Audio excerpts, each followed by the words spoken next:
Alhamdulillah nahmaduhu wa nasta'inuhu wa nastaghfiruhu wa nu'minu bihi wa natawakkalu alayhi wa na'udzu billahi min shururi anfusina wa min sayyiati a'malina من يهده الله فلا مضل له ومن يضلله فلا هادي له ونشهد أن لا إله إلا الله وحده لا شريك له ونشهد أن سيدنا ومولانا محمدا عبده ورسوله أما بعد فأعوذ بالله من الشيطان الرجيم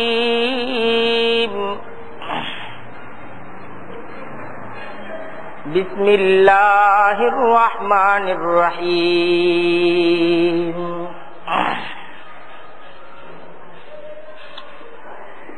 لا يستوي منكم من أنفق من قبل الفتح وقاتل أولئك أعظم درجة من الذين أنفقوا من بعد وقاتلوا وكلا وعد الله الحسنى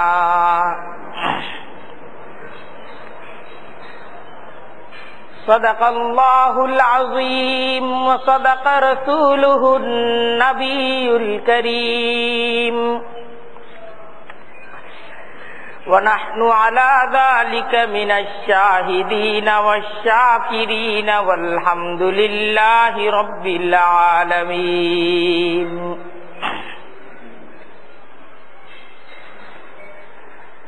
سبحانك لا علم لنا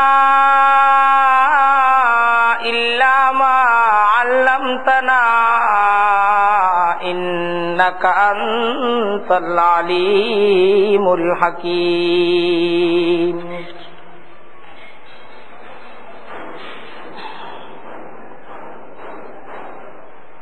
الحمد لله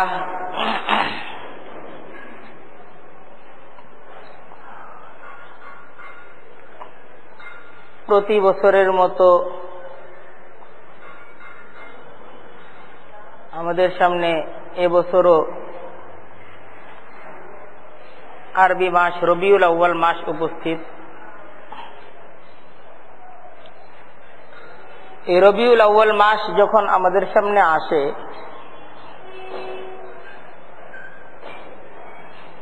তো তখন আমরা যারা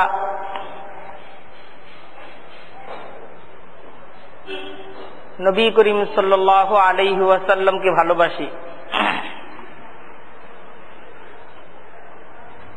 বিশেষভাবে আমরা এই মাসে নবী করিম সাল্লাল্লাহু আলাইহি ওয়াসাল্লামকে বেশি স্মরণ করে থাকি। মসজিদগুলোতে বিশেষভাবে এই সময় সিরাতে রাসূল নিয়ে আলোচনা হয়, মিলাদুন নবী, সিরাতুন নবী, বিভিন্ন ধরনের মাহফিল এলাকায় এলাকায় মহল্লায় মহল্লায় হতে থাকে।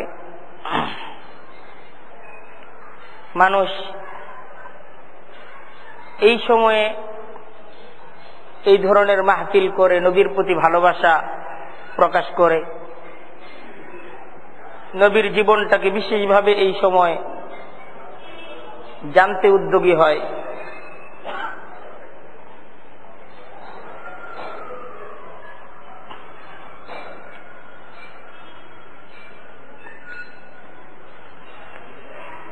তো এবছরও এই রবিউল আউয়াল মাসকে কেন্দ্র করে বিভিন্ন ধরনের মাহফিল আমরা দেখব, আমাদের সমাজের মাঝে হবে, আমাদের দেশে হবে। আসলে নবী করিম সাল্লাল্লাহু আলাইহি ওয়াসাল্লামের মহব্বত, নবীর প্রতি প্রেম, নবীর প্রতি ভালোবাসা, এটা ঈমানের অপরিহার্য সাবজেক্ট,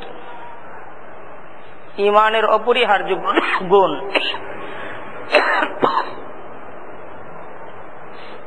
যে নবীকে যতক্ষণ পর্যন্ত একজন উম্মত, একজন মানুষ নবীর প্রতি তার ভালোবাসা যতক্ষণ পর্যন্ত সুদৃঢ় না হবে, আল্লাহ তাআলার হুকুম অনুযায়ী তার জীবনকে গড়া তার দ্বারা সম্ভব না। নবীর প্রতি পূর্ণাঙ্গ ভালোবাসা যখন তৈরি হবে, আল্লাহ তাআলার হুকুম অনুযায়ী তার জীবনটাকে গড়া তখন সহজ হবে।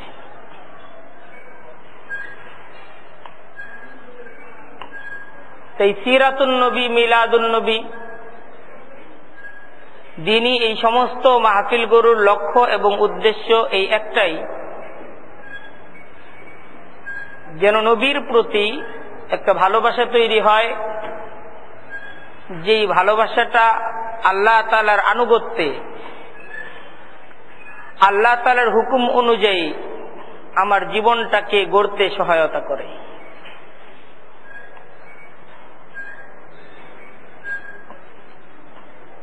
নবী করিম সাল্লাল্লাহু আলাইহি ওয়াসাল্লাম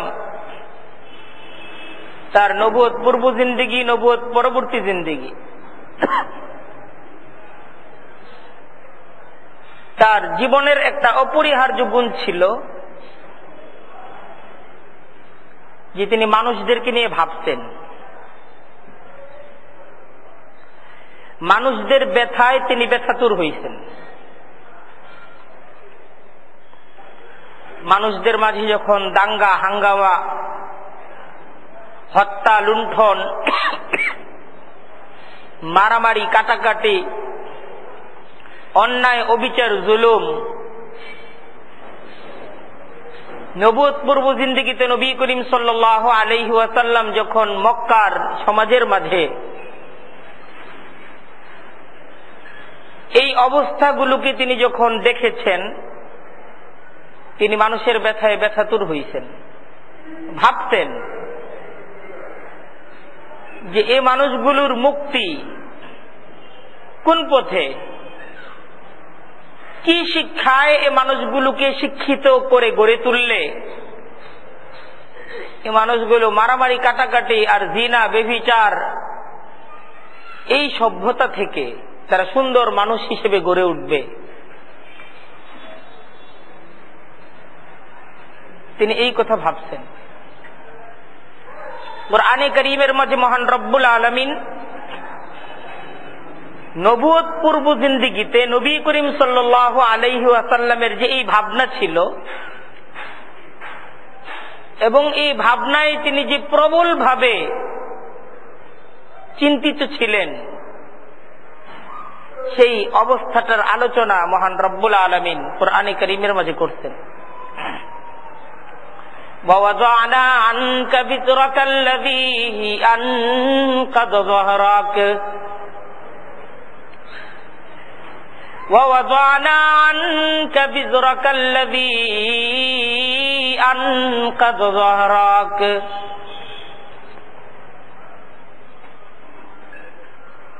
নবীর নবুয়ত পূর্ব জিন্দেগি, নবুয়ত পূর্ববর্তী অবস্থাটা তিনি যখন সমাজের মানুষদের এই করুণ অবস্থাকে তিনি যখন পর্যবেক্ষণ করেছেন, তো তিনি এই মানুষগুলোর মুক্তির চিন্তায় এতটুক ব্যথাতুর ছিলেন। আল্লাহ বলতেছেন যে ব্যথা এটা এত বেশি প্রবল, এত বেশি শক্ত ছিল যে আপনার কোমর ভেঙে যাচ্ছিল। আল্লাযী আনকাযা যহরাক, যেই চিন্তা, যেই বেদনাটা আপনার কোমরকে ভেঙে দিচ্ছিল। নবী এত বেশি চিন্তিত ছিলেন। সেই সমাজের লোকেরা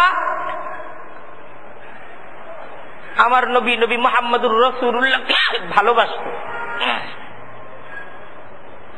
তাকে আলামিন বলে ডাকত, তার সাথে কারো দুর্ব্যবহার ছিল না। তিনি সেই নষ্ট বর্বর সমাজের মাঝে এমন এক সুন্দর ফুল ছিলেন, এমন এক সুন্দর মানুষ ছিলেন যে যেই সুন্দর মানুষটার উপমা পৃথিবী তার আগেও দিতে পারে নাই, তার পরেও দিতে পারবে না। এত সুন্দর একজন মানুষ ছিলেন।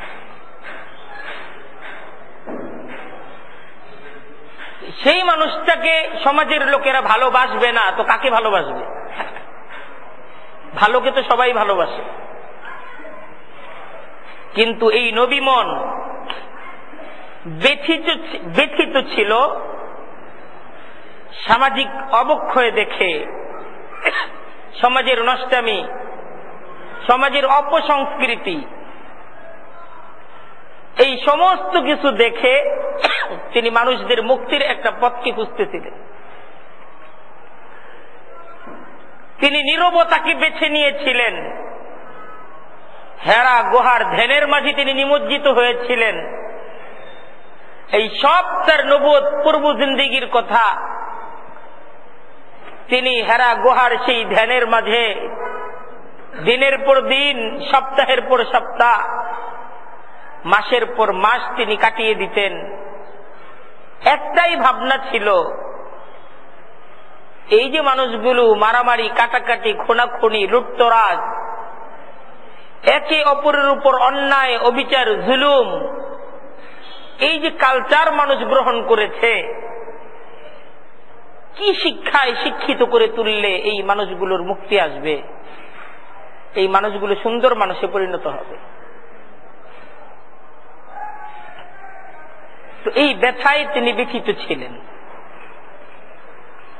তো মহান রব্বুল আলামিন তার প্রিয় এই বান্দাটাকে যখন দেখছেন এই ব্যথায় সে ব্যথিত, একটা সময়ে মহান রব্বুল আলামিন তার সামনে সত্য সুন্দর দাওয়াত, এই দাওয়াতটাকে তিনি পাঠালেন যে মানুষগুলোকে লা ইলাহা ইল্লাল্লাহ,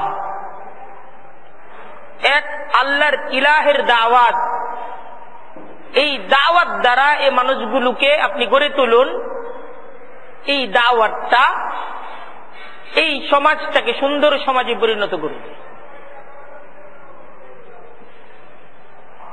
ওয়াজাদাকা দাল্লান ফাহাদা, ওয়াজাদাকা দাল্লান ফাহাদা। আল্লাহ এই অবস্থার আলোচনা কুরআনে কারীমের মাঝে করতেছেন। ওয়াজাদাকা দাল্লান, আপনার প্রভু আপনাকে পেয়েছে এমন এক ব্যথায় ব্যথিত, যেই ব্যথাটা আপনার কোমরকে ভেঙে দিচ্ছিল। আপনি চিন্তিত ছিলেন সমাজের মানুষগুলোকে কি শিক্ষায় শিক্ষিত করে তুললে এই মানুষগুলো সুন্দর হবে, আপনি ভাবছিলেন, কিন্তু কোনো পথ আপনার জানা ছিল না। ওয়াজাদাকা দাল্লান, আপনি পথের সন্ধান আপনার কাছে ছিল না। ফাহাদা,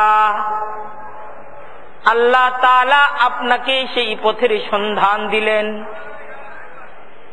আল্লাহ আপনাকে পথ দেখায় দিলেন যে এই পথে যদি আপনি মেহনত করেন, আপনি প্রচেষ্টা করেন, এই পথে যদি এই সমাজের মানুষগুলোকে একত্রিত করতে পারেন, এই পতাকার ঝান্ডার নিচে যদি এই মানুষগুলোকে আপনি আনতে পারেন, আপনার মেহনত দ্বারা, আপনার প্রচেষ্টার দ্বারা এই বর্বর মানুষগুলো সোনার মানুষে পরিণত হবে। তো নবী করিম সাল্লাল্লাহু আলাইহি ওয়াসাল্লাম মহান রব্বুল আলামিনের কাছ থেকে যখন পথের দিশা পেলেন, তার পরবর্তী নবুয়ত পরবর্তী পূর্ণ জিন্দেগি তিনি এই দাওয়াতের পিছনে, এই মেহনতের পিছনে মানুষদের দাঁড়ে দাঁড়ে এই দাওয়াত নিয়ে মানুষদের দাঁড়ে দাঁড়ে নবী মুহাম্মদুর রাসূলুল্লাহ পৌঁছছেন আর মানুষদেরকে লা ইলাহা ইল্লাল্লাহ এই কালেমার পতাকা তোলে, এই কালেমার ঝান্ডা তোলে মানুষদেরকে ডাকছেন। কারণ এই ঝান্ডা এমন এক ঝান্ডা, এই ঝান্ডার নিচে যে আসবে তার দুনিয়ার জিন্দেগিও সফল হবে, আখিরাতের জীবনে সফল হবে। আর এই ঝান্ডার নিচে, এই কালেমার ঝান্ডার নিচে যে আসবে না, যে এই কালেমার ঝান্ডা থেকে বিমুখতা প্রদর্শন করবে, তার দুনিয়া বরবাদ, তার আখিরাত বরবাদ। নবী করিম সাল্লাল্লাহু আলাইহি ওয়াসাল্লাম এক একজন মানুষের কাছে গেছেন এই ব্যথা নিয়ে, যে মানুষটা যদি এই পতাকার নিচে না আসে তাহলে তো তার জীবনের সর্বোচ্চ সর্বনাশ ঘটে যাবে, তার দুনিয়া আখিরাত বরবাদ হয়ে যাবে, চিরদিনের জাহান্নাম তার ঠিকানা হয়ে যাবে।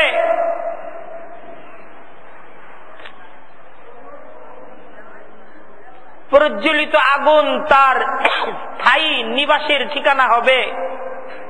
তো নবী করিম সাল্লাল্লাহু আলাইহি ওয়াসাল্লাম এই ব্যথায় ব্যথিত ছিলেন। জিন্দগির শেষ মুহূর্ত পর্যন্ত একটাই ভাবনা ছিল, কিভাবে এ মানুষগুলোকে জাহান্নামের দ্বার প্রান্ত থেকে এদেরকে রক্ষা করে এদেরকে জান্নাতের অধিবাসী করা যায়। সেই নবীর পূর্ণ জিন্দেগি, নবুয়ত পূর্ববর্তী 40 বছরের জীবন, নবুয়ত পরবর্তী 23 বছরের জীবন, মক্কার 13 বছরের জীবন, মদিনার 10 বছরের জীবন, এক ব্যথা, এক মেহনত, এক চেতনা, একটাই চিন্তা যে মানুষদের মুক্তি কোন পথে, মানুষের ভাবনায়, মানুষগুলোকে মুক্তির ঠিকানায় পৌঁছে দেওয়ার এক মিশন, এক কাজ নিয়ে তিনি তার পূর্ণ জীবনকে অতিবাহিত করছেন। এর জন্য অনেক কঠিন পরিস্থিতি তাকে মোকাবেলা করতে হয়েছে। তাকে সমাজের কর্তা ব্যক্তিদের রক্তচক্ষু এটা অপেক্ষা করতে হয়েছে। তার উপর আঘাত আসছে, কঠিন আঘাত তার উপর আসছে, তার উপর পাথরের বৃষ্টি বর্ষিত হয়েছে, তার শরীরের রক্তে জমিন রঞ্জিত হয়েছে। তাই নবী জীবনের যে এই অবর্ণনীয় দুঃখ কষ্ট, এই দুঃখ কষ্ট তিনি তার নিজের জন্য করেন নাই, তার পরিবারের জন্য করেন নাই, আহলে বাইতের জন্য করেন নাই। নবী মুহাম্মদুর রাসূলুল্লাহ নিজের জীবনকে গড়ার জন্য এই কষ্ট করেন নাই, মা ফাতেমার জন্য কষ্ট করেন নাই, তার কষ্টটা হাসান হুসাইনের জন্যও ছিল না। নবী মুহাম্মদুর রাসূলুল্লাহ তিনি তো জান্নাতি, তার পরিবারস্থ সকলেই জান্নাতি, তার জামাতারা জান্নাতি, তার নাতিরা জান্নাতি।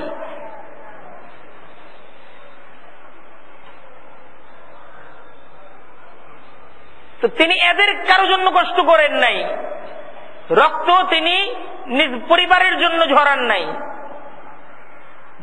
নবী মুহাম্মদুর রাসূলুল্লাহ সাল্লাল্লাহু আলাইহি ওয়াসাল্লামের যে পবিত্র রক্তে এই পৃথিবীর জমিন যে রঞ্জিত হয়েছে, তার চোখের অশ্রুতে এই পৃথিবী যে ভিজছে, এই জমিন যে ভিজছে, এই চোখের পানিটাও উম্মতের জন্য ছিল, তার রক্তও যে তিনি ঝরাইছেন উম্মতের জন্য ছিল।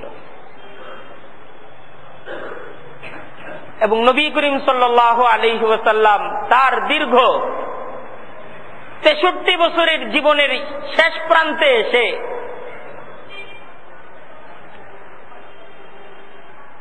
আল্লাহর দিন, আল্লাহর মনোনীত জীবন ব্যবস্থাটাকে এই পৃথিবীতে প্রতিষ্ঠিত করে, আল্লাহর দিনকে বিজয়ী করে তিনি চিরদিনের জন্য আমাদেরকে ঋণী করে গেছেন। এখন আমাদের কাজ যে নবী করিম সাল্লাল্লাহু আলাইহি ওয়াসাল্লাম নিজ রক্ত দিয়ে, অশ্রু দিয়ে, নিজ 63 বছরের জীবন দ্বারা যে দিন তিনি প্রতিষ্ঠিত করে গেছেন, সেই দিনের উপর চলা, সেই পথের উপর চলা। আমরা যখন এই পথের উপর চলব, আমাদের জীবন সুন্দর হবে, আমরা মুক্তির পথে চলব।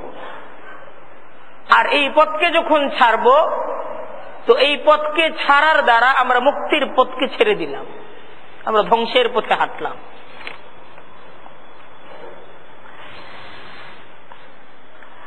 আজ নবী করিম সাল্লাল্লাহু আলাইহি ওয়াসাল্লামের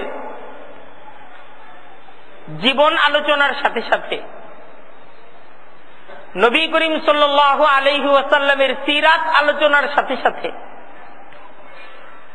আমাদেরকে নবী করিম সাল্লাল্লাহু আলাইহি ওয়াসাল্লাম যে দিন আমাদেরকে দিয়ে গেছেন, নবী করিম সাল্লাল্লাহু আলাইহি ওয়াসাল্লাম যে মুক্তির পথটা তিনি আমাদেরকে দেখায় গেছেন, সেই পথে চলার, সেই পথে নিজ জীবনটাকে গড়ার একটা শপথ অর্জন করতে হবে। আমরা রাজি আছি না ইনশাআল্লাহ? আল্লাহ তাআলা তৌফিক দান করুক। আজকে দেখেন, আমাদের জন্য সবচেয়ে দুঃখজনক বিষয় যে নবী করিম সাল্লাল্লাহু আলাইহি ওয়াসাল্লাম যে দিন, যে শিক্ষাটা আমাদের পর্যন্ত পৌঁছাতে গিয়ে তার পূর্ণ জীবনটা তিনি সাধনা করেছেন, আজকে নবী করিম সাল্লাল্লাহু আলাইহি ওয়াসাল্লামের সেই দিন আজকে আমাদের জীবনের সর্বক্ষেত্রে পরাজিত।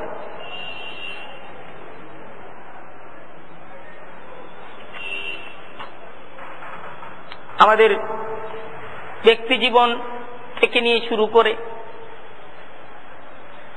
আমাদের পারিবারিক ব্যবস্থাপনায়, আমাদের সামাজিক ব্যবস্থাপনায়, আমাদের রাষ্ট্রীয় ব্যবস্থাপনায়, আজকে আমাদের জীবনের কোন অঙ্গনে নবী করিম সাল্লাল্লাহু আলাইহি ওয়াসাল্লামের শিক্ষার ঝলক নাই। এটা খুব বেদনার ব্যাপার, খুব ব্যথার ব্যাপার। এটা আজকে আমাদের জন্য সবচেয়ে বড় আক্ষেপের ব্যাপার। অথচ উচিত ছিল একজন আশিকে রসুল হিসেবে,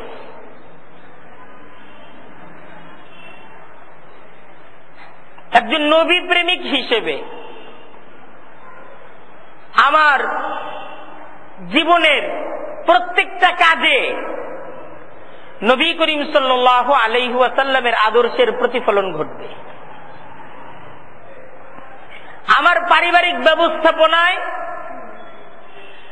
নবী করিম সাল্লাল্লাহু আলাইহি ওয়াসাল্লামের আদর্শের প্রতিফলন ঘটবে।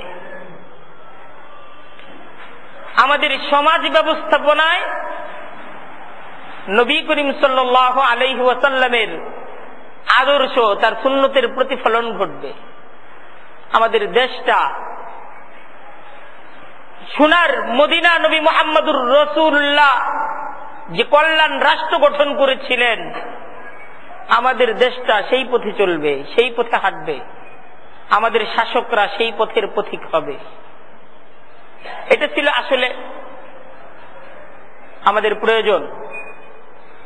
কিন্তু আজকে অত্যন্ত ব্যথার বিষয়, অত্যন্ত আক্ষেপের বিষয় যে আমাদের জীবনের কোন অঙ্গ নেই নবী করিম সাল্লাল্লাহু আলাইহি ওয়াসাল্লামের সুন্নত,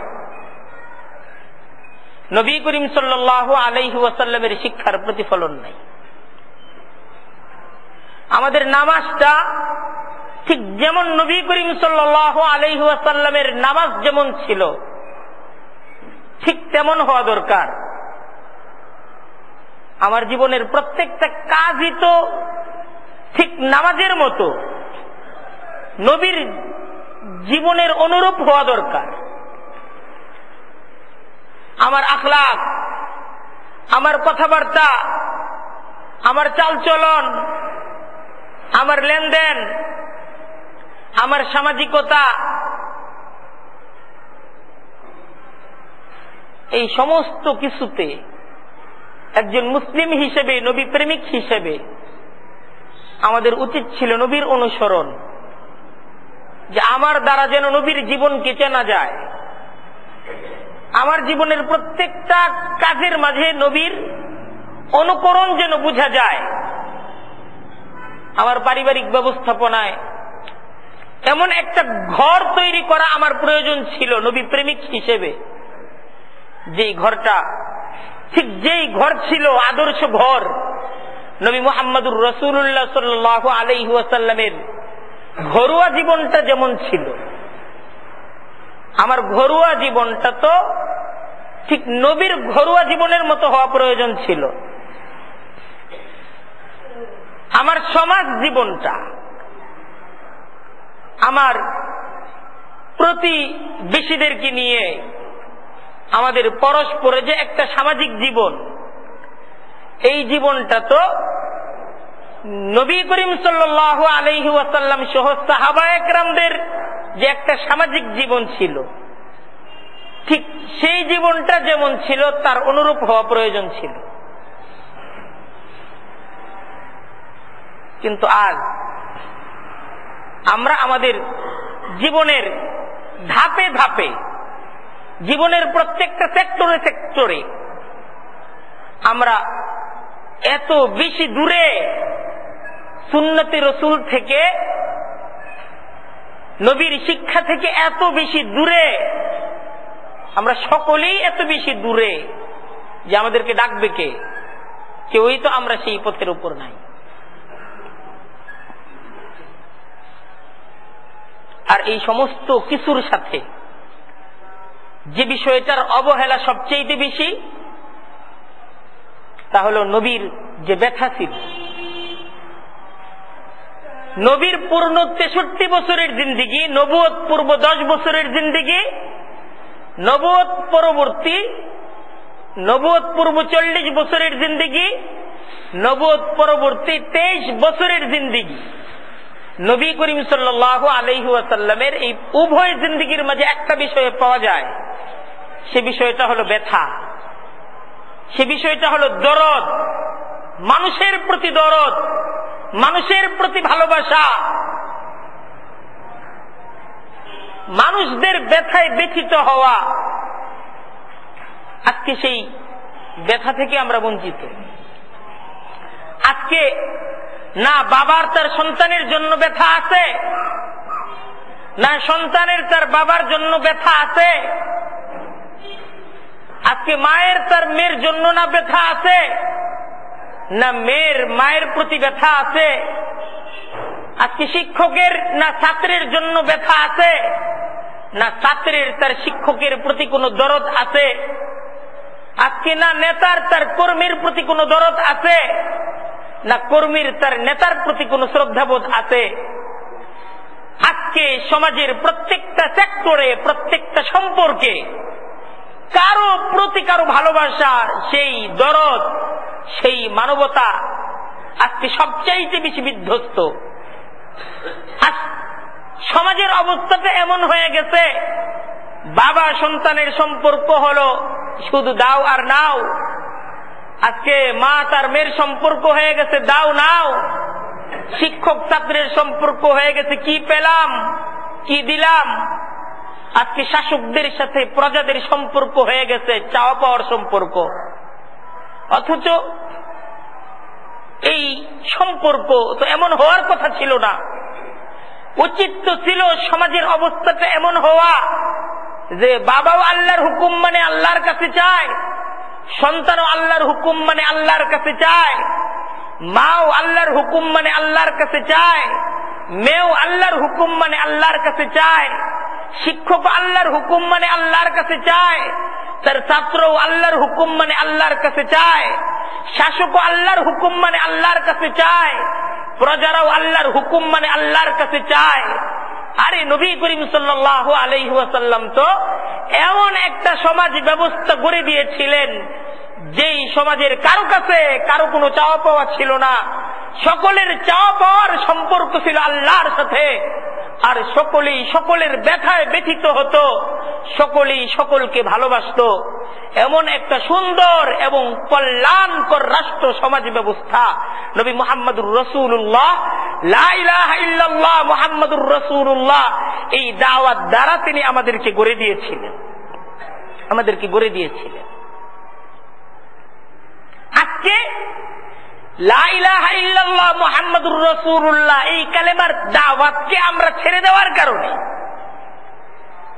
আজকে আমাদের ঘরগুলো, আজকে আমাদের সম্পর্কগুলো সব বিষাক্ত সম্পর্কে পরিণত হয়ে গেছে। আজকে মানুষদেরকে দংশন করার জন্য সাপের প্রয়োজন নাই, আজকে মানুষদেরকে দংশন করার জন্য বিচ্ছুর প্রয়োজন নাই, আজকে এই মানুষগুলোর উপর হুঙ্কার ছাড়ার জন্য বাঘ সিংহের প্রয়োজন নাই। আজকে পৃথিবীর মানুষগুলোই বিষধর সাপে আর বিচ্ছুতে আর ভাগ আর ভল্লুকে পরিণত হয়েছে। তাই পূর্ণ সমাজ ব্যবস্থা মানুষের সমাজে নাই। মানুষ আজ মানুষ নাই, কারণ মনুষ্যত্বের দাওয়াত নাই। লা ইলাহা ইল্লাল্লাহ মুহাম্মাদুর রাসূলুল্লাহ এই কালেমার দাওয়াত যখন মানুষ ছেড়ে দেয়, তখন সে সমাজের মানুষগুলো আর মানুষ থাকে না। সে সমাজের মানুষগুলো আর সেই সমাজের প্রাণীগুলোর মাঝে কোনো তফাৎ থাকে না। আজকে নবী করিম সাল্লাল্লাহু আলাইহি ওয়াসাল্লামের সিরাতের আলোচনা, নবী করিম সাল্লাল্লাহু আলাইহি ওয়াসাল্লামের ইশকে রাসূলের আলোচনা, এই আলোচনার সাথে সাথে নবী করিম সাল্লাল্লাহু আলাইহি ওয়াসাল্লামের যে উম্মতের প্রতি দরদের আলোচনা, যে উম্মতের প্রতি কি ভালোবাসা, কি দরদ একজন মানুষের প্রতি তার ছিল, তিনি একজন মানুষকে ঠিক কতটুকু ভালোবেসেছিলেন, তার আলোচনাটা নবী করিম সাল্লাল্লাহু আলাইহি ওয়াসাল্লামের জীবনের এই গুরুত্বপূর্ণ দিকটা, এটা একটু আমাদের ভাবা দরকার। সাথে সাথে একটা অঙ্গীকার, একটা শপথ আমাদেরকে নেওয়া দরকার যে নবী করিম সাল্লাল্লাহু আলাইহি ওয়াসাল্লামের মাঝে যে দরদ ছিল, মানুষের প্রতি তার মাঝে যে ভালোবাসা ছিল, আমরাও তার উম্মত হিসেবে সেই ভালোবাসার গুণে, সেই দরদের গুণে আমরা ইনশাআল্লাহ শিখতে হব। রাজি আছি না ইনশাআল্লাহ? এর জন্য দরকার নবী জীবনের সবচেয়ে বড় সুন্নত, এই সুন্নতটাকে আঁকড়ে ধরা। এই ব্যথাটা, মানুষের ব্যথায় ব্যথিত হওয়া, এটা নবী জীবনের সবচেয়ে বড় সুন্নত। নবী করিম সাল্লাল্লাহু আলাইহি ওয়াসাল্লামের জীবনের সবচেয়ে বড় সুন্নত কি বলতে পারেন? মানুষের ব্যথায় ব্যথিত হওয়া। এটা জীবনের সবচেয়ে বড় সুন্নত। প্রত্যেকটা মানুষের দ্বারে দ্বারে মুক্তির দাওয়াত নিয়ে যাওয়া, এটা ছিল নবী করিম সাল্লাল্লাহু আলাইহি ওয়াসাল্লামের জিন্দেগীর সবচেয়ে বড় সুন্নত। প্রত্যেকটা মানুষদের কাছে মুক্তির দাওয়াত নিয়ে যাওয়া, যে ভাই তুমি ধ্বংসের পথ থেকে মুক্তির পথে আসো, লা ইলাহা ইল্লাল্লাহ এই কালেমার দাওয়াতকে গ্রহণ করো, তুমি মুক্তির পথে আসো। এটা ছিল নবী করিম সাল্লাল্লাহু আলাইহি ওয়াসাল্লামের জিন্দেগীর সবচেয়ে বড় সুন্নত। এবং এটা নবী জীবনের এমন এক সুন্নত ছিল, এই সুন্নতটাকে পালন করতে গিয়ে তিনি আঘাতে জর্জরিত হয়েছেন। তার জিন্দেগীর যত কষ্ট, যত আঘাত তাকে সহ্য করতে হয়েছে, এই সুন্নতটা আদায় করতে গিয়ে তাকে সমস্ত কষ্ট সহ্য করতে হয়েছে। আর এই সুন্নতটা হল লা ইলাহা ইল্লাল্লাহ মুহাম্মাদুর রাসূলুল্লাহ, লা ইলাহা ইল্লাল্লাহ মুহাম্মাদুর রাসূলুল্লাহ। কুলু লা ইলাহা ইল্লাল্লাহ তুফলিহুন, যে তোমরা লা ইলাহা ইল্লাল্লাহ এই কালেমাকে গ্রহণ করে নাও, তুফলিহুন তোমরা সফল হয়ে যাবে। তোমরা যদি সফলতা চাও, তোমরা যদি সমৃদ্ধি চাও, তোমরা যদি উন্নতি চাও, লা ইলাহা ইল্লাল্লাহ এই কালেমাকে গ্রহণ করো। লা ইলাহা ইল্লাল্লাহ এই কালেমাকে যদি গ্রহণ করতে পারো, পৃথিবীর সবচেয়ে সমৃদ্ধ, পৃথিবীর সবচেয়ে উন্নত জাতি হিসেবে তোমরাই এই পৃথিবীতে বিজয়ী হবে। কেউ তোমাদের বিজয়কে ঠেকিয়ে রাখতে পারবে না, কেউ পারবে না। আজ দেখেন নবী করিম সাল্লাল্লাহু আলাইহি ওয়াসাল্লামের জিন্দেগীর এই সবচেয়ে বড় সুন্নত, সবচেয়ে গুরুত্বপূর্ণ সুন্নত, আজকে এই সুন্নত থেকে আমরা উদাসীন। আজকে এই সুন্নতের চর্চাটা আমাদের মাঝে নাই, আমাদের ঘরগুলোতে নাই।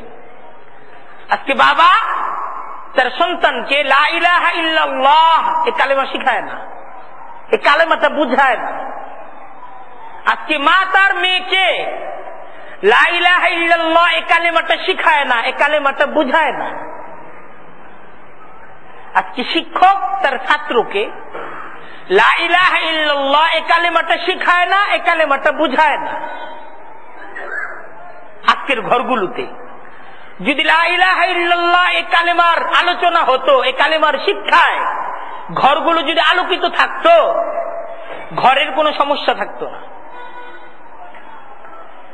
আজকে সমাজের প্রত্যেকটা যুবক যদি, সমাজের প্রত্যেকটা কিশোর যদি লা ইলাহা ইল্লাল্লাহ শিখতো, বুঝতো, আজকে সামাজিক কোনো অশান্তি থাকতো না। আজকে রাষ্ট্রের শাসকরা যদি লা ইলাহা ইল্লাল্লাহ এই কালেমা শিখতো, এই কালেমা বুঝতো, এই কালেমার উপর যদি ঈমান রাখতো, আজকে রাজ্যের মাঝে কোনো অশান্তি থাকতো না। সমস্ত অশান্তির মূল কারণ লা ইলাহা ইল্লাল্লাহ এই কালেমার শিক্ষা থেকে আজকে প্রত্যেকটা ঘর থেকে রাষ্ট্র পর্যন্ত সমস্ত কিছু এই শিক্ষা থেকে দূরে। এই যখন অবস্থা, এই অবস্থার মাঝে এখন আমাদের করণীয় কি? আমাদের করণীয় কি? একটা দৃষ্টান্ত আপনাদের সামনে আনি। যে সময়টাতে আমের সিজন, যে সমস্ত অঞ্চলগুলোতে আম হয়, পর্যাপ্ত পরিমাণ আমের চালান হয়, সেই সময় আমের দাম কি কম থাকে না বেশি থাকে? আপনারা আমার কথা বুঝতেছেন? আমের দাম কম থাকে না বেশি থাকে? কম থাকে। আমের চালান বেশি, দাম কম। চালান যেহেতু বেশি, দাম কি কম। তো আমের সিজনে আমের দাম কম থাকে, কারণ সবাই তো আমের চালান দেয়। ফলের প্রত্যেকটা দোকানে দোকানেই আম থাকে। তাই যারা ব্যবসায়ী তারা প্রতিযোগিতা করে আমের দাম কমায়, যেন তার দোকানে 2 টাকা কমে ক্রেতারা যেন আকর্ষিত হয়, ক্রেতারা যেন তার দোকান থেকে আমটা ক্রয় করে। কিছুদিন যাওয়ার পর যখন সিজনটা শেষ হয়ে যেতে থাকে, দাম বাড়তে থাকে, চালান কমতে থাকে, দাম বাড়তে থাকে।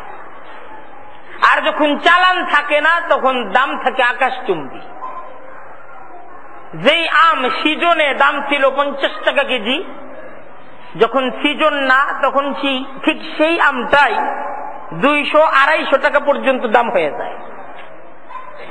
আঙ্গুর যখন সিজন থাকে 60 টাকা 70 টাকা কেজি পাওয়া যায়, আর যখন আঙ্গুরের সিজন থাকে না, ঠিক সেই সময়ে ঠিক সেই আঙ্গুরটাই, সেই স্বাদের আঙ্গুর, বরং স্বাদ কম থাকে। সিজনের আঙ্গুরের স্বাদ মিষ্টি আঙ্গুর পাওয়া যায়, সিজন থাকে না তখন ওই রকম মিষ্টি আঙ্গুর পাওয়া যায় না। কিছুটা চুকা আঙ্গুরটাই কিনতে হয়, কিন্তু দাম থাকে তার চেয়ে 4 গুণ 5 গুণ। ওইটার দাম 300-350 টাকা পর্যন্ত চলে যায়। কারণ কি? নাই, মার্কেটে নাই। সেই যার কাছে আছে সে এখন আর কম দামে বেচবে না। রিক্সা আছে 5টা, তো 5 জনে ডাকতে থাকে, আসেন আর যখন একটা থাকে তাকাই না। পূর্ণ রাস্তায় কোনো রিক্সা নাই, একটা রিক্সা আছে, পরে জিজ্ঞাসা করা হইতে ভাই যাবেন, তাকাই না। 3 বার জিজ্ঞাসা করার পরে পিঠ হাতাইলেও যাইতে রাজি হয় না, যাবে না, ও বসে থাকবে, যাবেই না। তারপর যদিও যাইতে চায় 15 টাকার ভাড়া, 25 টাকা 30 টাকা, এর কমে যাবে না। আপনি গেলে যান, না গেলে নাই। অপ্রয়োজনে 25 টাকা বইলা চলে দিতে থাকে নিজে নিজেই, একলাই যাবে না। এখান থেকে আপনি 25 টাকা যাইতে চাইলে এখনই উঠেন, আন্দাজ আমি যাইতেছি গা। এই দৃষ্টান্তটা এই জন্য দিলাম যে যখন যে জিনিসের অভাব হয় তখন ওই জিনিসটা দামি হয়, যখন যে জিনিসটার অভাব হয়ে যায় তখন ওই জিনিসটার দাম বেড়ে যায়।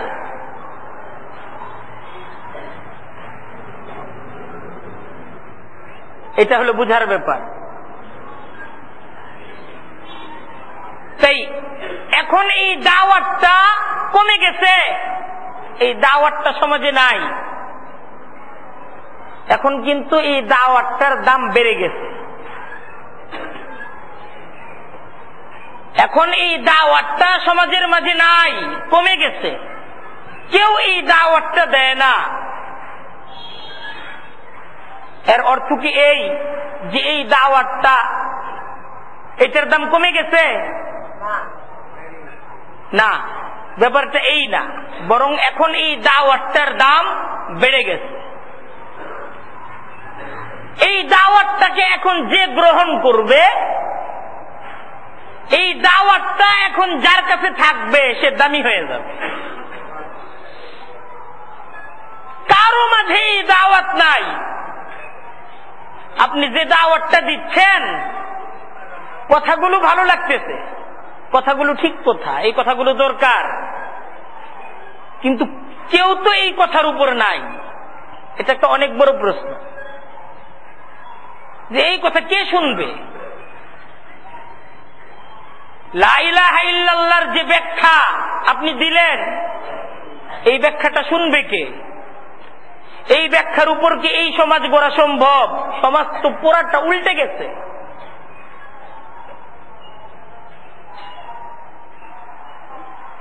তো এর জবাব হলো এই যে পূর্ণ সমাজের কেউ এই দাওয়াতকে গ্রহণ করতেছে না। কারো কাছে এই দাওয়াত নাই, কারো কাছে এই দাওয়াত নাই। আপনি গ্রহণ করেন, এই দাওয়াতটাকে আপনি গ্রহণ করেন। এই দাওয়াতটা যখন আপনার কাছে থাকবে, এই দাওয়াতটা সেই দাওয়াত যেই দাওয়াত এই পৃথিবীর মানুষগুলোকে শোনানোর জন্য আল্লাহ নবীদেরকে পাঠাইছেন। এই দাওয়াতটা সেই দাওয়াত, মানুষ এই দাওয়াতকে ভুলে গিয়েছিল। মানুষদেরকে এই দাওয়াত স্মরণ করানোর জন্য আল্লাহ হযরতে নূহকে পাঠাইছেন। আবার মানুষ এই দাওয়াতটা ভুলে গেছে। কেউ এই দাওয়াত কাউকে বলে না। আল্লাহ আবার এই দাওয়াতটা মানুষদের কান পর্যন্ত পৌঁছানোর জন্য আল্লাহর নবী হযরত ইব্রাহিমকে পাঠাইছেন। আবার দেখেন এই দাওয়াত কারো মাঝে নাই, মানুষ ভুলে গেছে। কারো কাছে নাই, মানুষ ভুলে গেছে। কেউ কাউকে আল্লাহর কথা বলে না, লা ইলাহা ইল্লাল্লাহর কথা বলে না। আল্লাহ আবার ঠিক এই দাওয়াতটা মানুষদের কান পর্যন্ত পৌঁছানোর জন্য আল্লাহর নবী হযরতে মূসাকে পাঠাইছেন। আবার মানুষ ভুলে গেছে এই দাওয়াতকে। পূর্ণ সমাজ এই দাওয়াতের উল্টা পথে চলতেছে। আল্লাহ আবার নবী পাঠাইছেন শুধুমাত্র এই দাওয়াতটা মানুষদের কান পর্যন্ত পৌঁছাতে। লা ইলাহা ইল্লাল্লাহ আল্লাহ হযরতে ঈসাকে পাঠাইছেন। আবারও দেখেন মানুষ ভুলে গেছে লা ইলাহা ইল্লাল্লাহ, এই দাওয়াতটা মানুষ ভুলে গেছে। কেউ কাউকে এই দাওয়াত দেয় না, কেউ কাউকে আল্লাহর কথা বলে না। আল্লাহ আবারও এই দাওয়াতটাই মানুষদের কান পর্যন্ত পৌঁছাতে নিজের প্রিয় মানুষ,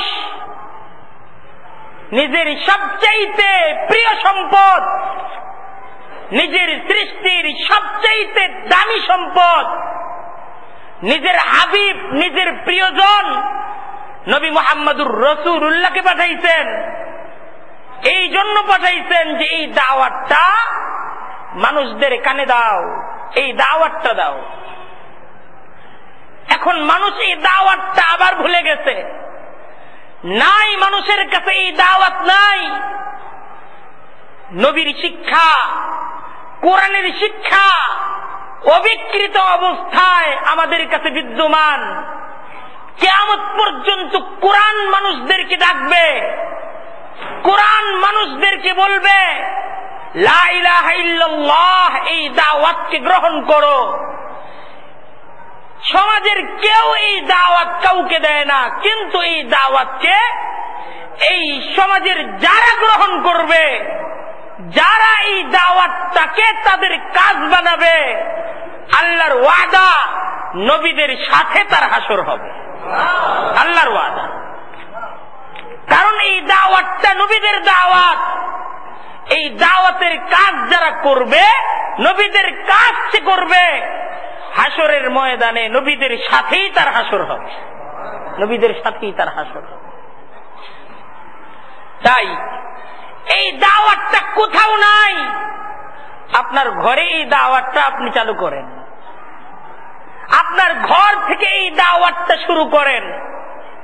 সর্বপ্রথম আপনার স্ত্রীকে এই দাওয়াতটা দেন, লা ইলাহা ইল্লাল্লাহ, আমার প্রভু আল্লাহ, তোমার প্রভু আল্লাহ। তুমি আল্লাহর কাছে চাইবে, আল্লাহর হুকুম মানবে, আমি আল্লাহর কাছে চাইব, আল্লাহর হুকুম মানব। চুক্তি করেন স্ত্রীর সাথে, স্ত্রীর সাথে চুক্তি করেন যে আমরা তো লা ইলাহা ইল্লাল্লাহ এই কালেমায় বিশ্বাসী, আজ থেকে আল্লাহর হুকুম মতো তুমি চলবে, আমি চলবো। এই চুক্তিটা করেন, শুরু করেন ঘর থেকে দাওয়াত। নিজ সন্তানের সাথে চুক্তি করেন যে বাবা, তোমার প্রভু আল্লাহ, আমার প্রভু আল্লাহ, আমিও আজ থেকে আল্লাহর হুকুম মতো চলবো, তুমিও আল্লাহর হুকুম মতো চলবে। তুমিও আল্লাহর কাছে চাইবে, আমিও আল্লাহর কাছে চাইব। এই চুক্তিটা নিজের সন্তানের সাথে করেন, নিজের আপন জনের সাথে এই চুক্তিটা করেন, নিজ বন্ধুর সাথে এই চুক্তিটা করেন যে দোস্ত, দোস্ত, তোমার প্রভু আল্লাহ, আমার প্রভু আল্লাহ, চলো আল্লাহর হুকুম মতো জীবনটাকে গড়ি, আল্লাহর হুকুম মতো নিজ চরিত্রটাকে গড়ি, আল্লাহর হুকুম মতো নিজের দিনটাকে গড়ি, নিজের সময়গুলোকে আল্লাহর হুকুম মতো কাজে লাগাই। চল আজ থেকে আল্লাহর কথা মতো চলবো। চুক্তি করেন, এই দাওয়াতের সূত্রে আবদ্ধ হন ঘরের মাঝে, সমাজের মাঝে। এই কাজটা যদি করতে পারেন, কসম, খোদার কসম, খোদার কসম, এই সমাজের মারামারি, কাটাকাটি, হানাহানি থাকবে না। সমাজটা আবার সোনার মদিনার সমাজে পরিণত হবে ইনশাআল্লাহ। কিন্তু শুরু করতে হবে কাজটা, ঘর থেকে শুরু করতে হবে এই কাজটা। এই কাজটা আজ নাই, না থাকার কারণেই আজকে ঘরগুলোতে অশান্তি। এই কাজটা নাই, এই জন্যই সমাজের মাঝে আজ অশান্তি। এই কাজটা নাই, তাই স্বামী স্ত্রীর অধিকার আদায় করে না, স্ত্রী স্বামীকে শ্রদ্ধা করে না। কাজ নাই, এই দাওয়াত নাই, এই দাওয়াত নাই। বাবার সন্তানের প্রতি সোহাগ নাই, এই দাওয়াত নাই। সন্তানের বাবার প্রতি শ্রদ্ধা নাই, এই দাওয়াত নাই। তাই শিক্ষকের ছাত্রের প্রতি মায়া নাই, এই দাওয়াত নাই। তাই ছাত্রের শিক্ষকের প্রতি কোনো ভক্তি নাই, এই দাওয়াত নাই। তাই উমরের শাসন নাই, এই দাওয়াত নাই। তাই উমর ইবনে আব্দুল আজিজের শাসন নাই, এই দাওয়াত নাই। এজন্যই তো আজ ঠিক সেই মদিনার প্রজা নাই, এই দাওয়াত নাই। এজন্যই তো শাসকরা জনগণকে শোষণ করে, এই দাওয়াত নাই। এজন্যই তো জনগণ শাসকের উপর অন্যায় আবদার করে। দেশের সম্পদকে নষ্ট করে, দেশের সম্পদের উপর আঘাত করে, সমস্ত কিছুর কারণ এক, দাওয়াত নাই, আল্লাহর প্রভুত্বের দাওয়াত নাই। আল্লাহর সাথে সাক্ষাৎ করতে হবে, জিন্দেগির প্রত্যেকটা কাজের হিসাব তোমাকে আল্লাহর কাছে দিতে হবে। এই হিসাবের ধারণা নাই, হিসাবের চিন্তা নাই, তাই যার যা খুশি তাই করতেছে। আর পূর্ণ সমাজটা মানুষের সমাজ থেকে বের হয়ে আজকে পূর্ণ সমাজটা একটা বন্য সমাজে পরিণত হয়েছে। তাই এ সমাজ পরিবর্তন সহজ, খুবই সহজ। এ সমাজ পরিবর্তনের রূপরেখা আমাদের কাছে আছে, আর তা হলো এই দাওয়াতকে গ্রহণ করা। আমরা এই দাওয়াতটাকে গ্রহণ করতে রাজি আছি না ইনশাআল্লাহ? আমরা আমাদের ঘর থেকে এই দাওয়াতটা শুরু করে দিই। আজ বড় প্রয়োজন এ দাওয়াতের। দেখেন, আপনার প্রিয়জনকে আপনি যদি দিতে চান, আপনার প্রিয়জনকে, আপনার সবচেয়ে আপন মানুষটাকে যদি কিছু দিতে চান, সেক্ষেত্রে তার যা সবচেয়ে বেশি প্রয়োজন তা দেওয়াটাই তো ভালো। যেমন মনে করেন আপনার এক প্রিয়জন আঘাতপ্রাপ্ত, তার রক্তের প্রয়োজন, অ্যাক্সিডেন্ট করেছে, আঘাতপ্রাপ্ত, তার রক্তের প্রয়োজন। এই মুহূর্তে আপনার উচিত তার রক্তের সন্ধান করা, নিজের যদি ঠিক সেই রক্ত থাকে দেওয়া, অন্যথায় সেই ক্যাটাগরির রক্তের সন্ধান করা, এটাই উচিত। তার প্রয়োজন রক্তের, আপনি তার জন্য ফলমূল কিনে নিয়ে গেলেন, তার কাছে এই মুহূর্তে এই ফলমূলের কোনো দাম নাই, কারণ তার রক্তের প্রয়োজন। রক্তের ব্যবস্থা যদি হয় তার জীবন টিকবে, এই মুহূর্তে রক্তের ব্যবস্থা যদি না হয় তার জীবন টিকবে না, তার জীবন টিকবে না, তার জীবন টিকবে না। এখন যার জীবন টিকছে না, আপনি তাকে ফলমূল দিচ্ছেন, তার জন্য আপেল কিনছেন, কমলা কিনতেছেন, মৌসুমী আম কিনতেছেন, আরো বিভিন্ন ধরনের ফলমূল কিনে আপনি আপনার পূর্ণ 2 হাত বুঝাই করে তার জন্য নিয়ে যাচ্ছেন। আপনার এই ফলমূলের বাহার দেখে তার মন কিন্তু হাসবে না। আপনি রক্ত নিয়ে যান, এ নেগেটিভ রক্ত দরকার, ও নেগেটিভ রক্ত দরকার, যে রক্তটা পাওয়া যাচ্ছে না আপনি সেই রক্তের একজন মানুষ নিয়ে যান, তার মন হাসবে। এই মুহূর্তটা ফলমূল নিয়ে যাওয়ার মুহূর্ত না।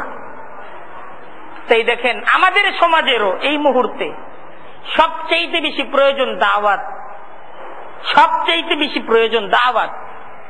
এই দাওয়াতটা নাই, অথচ এই দাওয়াতটার সবচেয়ে বড় প্রয়োজন। এই দাওয়াতটা না থাকার কারণে আপনার সন্তান জাহান্নামের দিকে দৌড়াচ্ছে, এই দাওয়াতটা না থাকার কারণে আপনার স্ত্রী জাহান্নামের দিকে দৌড়াচ্ছে। এরা যে দৌড়াচ্ছে, এরা যে এই যে দৌড়াচ্ছে, এই দৌড়ের ঠিকানা কোথায়, শেষ কোথায়? এই যে সামাজিক অবক্ষয়ের সূচনা হয়েছে, এই যে নষ্ট কালচার গুলো আমাদের সমাজের মাঝে একের পর এক প্রবেশ করছে, শেষ কোথায়? আমাদেরকে কোথায় নিয়ে যাচ্ছে একটু ভাবা দরকার, একটু চিন্তা করার দরকার। আজকে বিভিন্ন অনুষ্ঠান হয়, বিভিন্ন কাজকে উদ্বোধন করা হয়, এটা উদ্বোধন করা হয় গান বাজনার আসরের দ্বারা, নাচানাচির আসরের দ্বারা।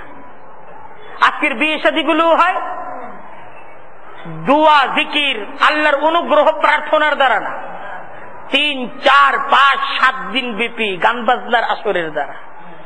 আজকের সংস্কৃতি হয়ে গেছে, উৎসব হয়ে গেছে বোম ফুটানো। আজকের সংস্কৃতি, আজকের উৎসব হয়ে গেছে গুলি করা। হায় হায়, এটা কেমন সমাজ? এটা কি উৎসব? অথচ এটাই উৎসব। আজকে সমাজের কাছে এটাই উৎসব, যে আকাশের দিকে গুলি ছুড়লাম, উৎসব করলাম। আমি আকাশে গুলি করে কাকে গুলি দিচ্ছি? এটা কিসের সংস্কৃতি? আকাশে তো গুলি করেছিল ফেরাউন, আকাশে তো গুলি করেছিল নমরুদ, আকাশে গুলি নমরুদ করেছিল, ইতিহাস জানা নাই? আকাশে গুলি তো ফেরাউন করেছিল। তুমি গান বাজনার আসরের মাঝে আকাশে গুলি করে কি তুমি এটা বুঝাতে চাও যে আল্লাহ তুমি থাকলে কোথায়, এটা বোঝাতে চাও? আমরা তোমার পৃথিবীকে অপবিত্র করছি, কোথায় তুমি, এটা দেখাতে চাও? এটা দেখাতে চাও? বোঝা দরকার কোথায় যাচ্ছি। এই হলো উৎসব। এই উৎসব তো ফেরাউনি উৎসব, এই উৎসব তো নমরুদি উৎসব। ইতিহাসে এই উৎসব ফেরাউন করেছিল, ইতিহাসে এই উৎসবটা নমরুদ করেছিল। তোমার কি নমরুদ আর ফেরাউনের ইতিহাস জানা নাই? তাদের পরিণতি তুমি কি জানো না? এই পরিণতি থেকে শিক্ষা গ্রহণ করো। যদি নমরুদ আর ফেরাউনের ইতিহাস থেকে শিক্ষা গ্রহণ না হয়, তাহলে তোমাকে শিক্ষা দেওয়ার মতো ঠিক আরেকটা ইতিহাস আল্লাহর তরফ থেকে ঘটবে। অপেক্ষায় থাকো, অপেক্ষায় থাকো।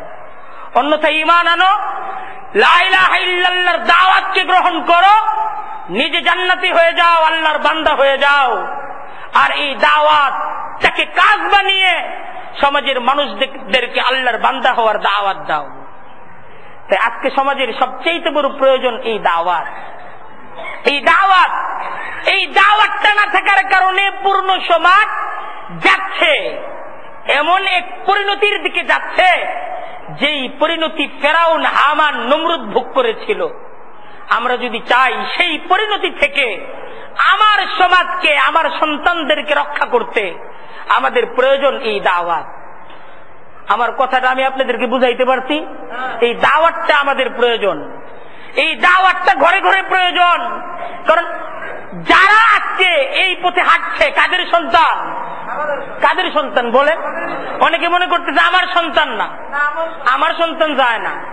আপনার সন্তানই যাচ্ছে। আপনার সন্তান ঘরে বসে দেখছে, আরেকজনের সন্তান রাস্তায় উৎসব করছে। উভয় একই। আল্লাহর তরফ থেকে যখন শাস্তি আসবে, সেই শাস্তি কিন্তু সকলের উপরই আসবে। আমরা যদি আল্লাহর শাস্তি থেকে বাঁচতে চাই, আমরা যদি ফেরাউন নমরুদের পরিণতি থেকে নিজেদেরকে রক্ষা করতে চাই, দাওয়াতটাকে জিন্দেগি বানাই, দাওয়াতটাকে জিন্দেগি বানাই। আমি প্রত্যেককেই, আমি বিশেষভাবে প্রত্যেকের কাছে আবদার করছি, দেখেন রবিউল আউয়াল, নবীর জীবনের আলোচনা হবে, নবী জিন্দেগির আলোচনা হবে মাহফিলে মাহফিলে, পথে পথে, মসজিদে মসজিদে। এই সমস্ত মাহফিল থেকে আমাদেরকে যে শিক্ষাটা গ্রহণ করতে হবে, সেই শিক্ষাটা হলো এই দাওয়াত, লা ইলাহা ইল্লাল্লাহ। এই দাওয়াত, এই দাওয়াতটার জন্যই কিন্তু নবীর 23 বছরের জিন্দেগি ক্ষত বিক্ষত, অসংখ্য কষ্ট এই নবীকে করতে হয়েছে এই দাওয়াতটা আপনারা আমার পর্যন্ত পৌঁছাতে গিয়ে। তাই আমি কি এই দাওয়াতটা পাইছি? নিজ সন্তান, নিজ সমাজ পর্যন্ত এই দাওয়াতটা পৌঁছাবো না? যদি না পৌঁছাই, আল্লাহর নবীর কাছে কি জবাব হবে? রুজে মাহশর क्या জবাব হয় মুস্তফা কে সামনে। আল্লাহ তাআলা আমাদের প্রত্যেককেই এই দাওয়াতটা বুঝার তৌফিক দান করুক, জিন্দেগির শেষ মুহূর্ত পর্যন্ত এই দাওয়াতটাকে নিজের কাজ বানানোর তৌফিক দান করুক। ওয়া আখিরু দাওয়ানা আনিল হামদুলিল্লাহি রাব্বিল আলামিন।